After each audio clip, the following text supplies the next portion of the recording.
त्याची लढाई फक्त मीटिंग पुरता, ती माझी मेचॉरिटी माझे प्रोफेशनलला घेऊन आणि जबाबदारीला घेऊन आहे. ती संजय राऊत आहे म्हणून मी जबाबदारी पार पाडली नाही. माझं कर्तव्य माझे लोकांनी जे मला दिले. सोबत देखील त्यांनी संवाद साधला संजय राऊतांनी. त्यांनी साधलं. त्यांनी संस्कृती जपली असं म्हणायचं. त्यांच्यावर अत्याचार नाही झाले हो. अत्याचार तर आमच्यावर झाले. आम्हाला जेलमध्ये पाठवण्यात आलं. 14 दिवस आम्ही जेलात राहिलो.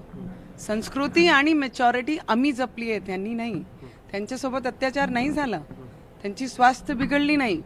आणि ते जे माझे महाराष्ट्राचे विकासाचे अडथळे आणत आहे ते करत आहे, मी नाही.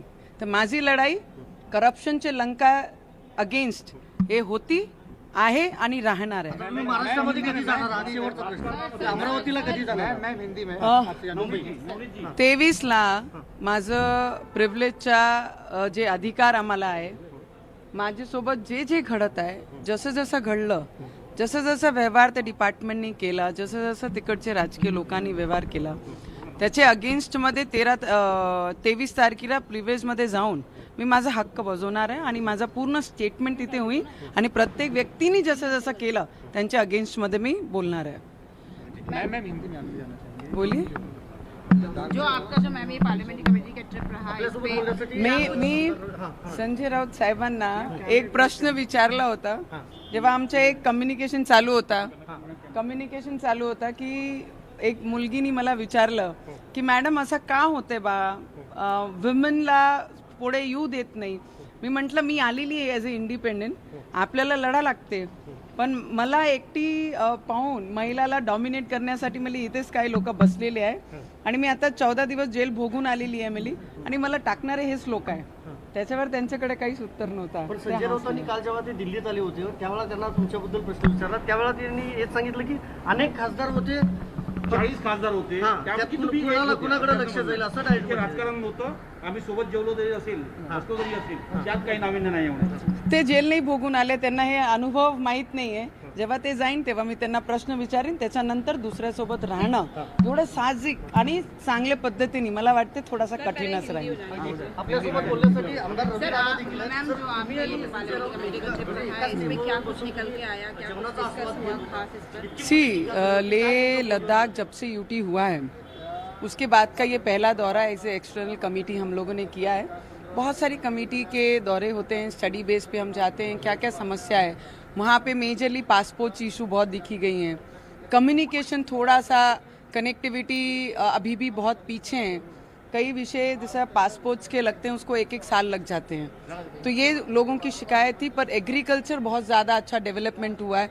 माइनस इतना टेम्परेचर में जब एक डिस्ट्रिक्ट कोई रहता है तो वहाँ पर हर जो भी चीज़ें हम खेतों में उगाते हैं उसे किस तरीके से हमने प्रोग्रेस करना चाहिए उस पर हमारी मीटिंग हुई. पासपोर्ट पे हुई, कम्युनिकेशन कनेक्टिविटी पे हुई. लेह लद्दाख की आखिरी बाउंड्री मतलब चाइना के लाइन तक जाकर मिलिट्री फोर्स से बात करके क्या प्रॉब्लम फेस करते हैं उन्हें तो सल्यूट करके आए हैं हम कि इतना माइनस में रहने के बाद. और जहाँ पर नॉर्मल व्यक्ति कोई जाता है तो शायद ऑक्सीजन भी देने की ज़रूरत पड़ जाती है जाकर. पर एक चीज़ मैंने वहाँ पर देखी है, जब से यूटी लगी और जब से मोदी जी आए तब say that place has grown, people have grown. और एक रिलीजन को पकड़ के नहीं, हर एक रिलीजन मोदी जी के साथ में. ये उनके शब्द हैं कि जब से ये आए हैं तो किसानों की आय में किसानों को मदद केंद्र से डबल दुगना मिली है. विद्यार्थियों को केंद्रीय कॉलेज जो आए उसके माध्यम से शिक्षण बहुत ज़्यादा प्राप्त हुआ है. पासपोर्ट्स में जो प्रॉब्लम है उसके लिए हमने बात की है. कनेक्टिविटी में जो प्रॉब्लम है आने वाले समय में ज़रूरत पड़ेगी तो हम पार्लियामेंट में भी ज़रूर उठाएंगे. संजय राउत के साथ एक फोटो कल वायरल हुई एक तरफ महाराष्ट्र. मुझे लगता है कि जैसे कमेटी में बहुत सारे एमपीज हमारे होते हैं, वो भी एक एमपी हैं और उनको देख के अगर मेरा दौरा कैंसिल कर दिया तो मैं मेरे प्रोफेशनलिज्म के साथ में बहुत बड़ा अन्याय करूंगी. और मुझे लगता है मेरी स्टडी जो हमारी कमेटी जाती है वो स्टडी करना बहुत ज़रूरी है. फिर दुश्मन सामने आए और महाराष्ट्र की हमारी संस्कृति है महाराष्ट्र की कि बाहर जाके वो तरीके से पेश नहीं आना चाहिए. दुश्मनी तो हमें पता है हम किस चीज़ के लिए कर रहे हैं, महाराष्ट्र के प्रोग्रेस के लिए कर रहे हैं. अत्याचार तो मुझ पे हुआ है तो मुझे लगता है मेचॉरिटी तो हमने दिखाई है. 14 दिन उनके गवर्नमेंट ने हमको जेल में रखा है. हमारी मेचॉरिटी कि हमने उनके साथ में कितने अच्छे से पेश आए कि वो उनका उम्र का लिहाज करके उनके साथ में हमने बिहेव किया है.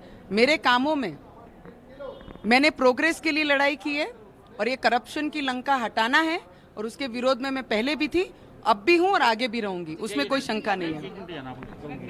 सर दो क्वेश्चन है सर। मैम कमेटी की जो ये सर्वे था इससे क्या कुछ निकल के आया? इसमें बहुत सारी चीज़ें हैं, जैसे कनेक्टिविटी का बहुत बड़ा मुद्दा लेह लद्दाख में है, जो नॉर्मली विद्यार्थी स्टूडेंट से लेकर बड़े से लेकर सभी ने वो महसूस किया, हमने खुद महसूस किया। वो कनेक्टिविटी जल्द से जल्द लोगों को मिलनी चाहिए।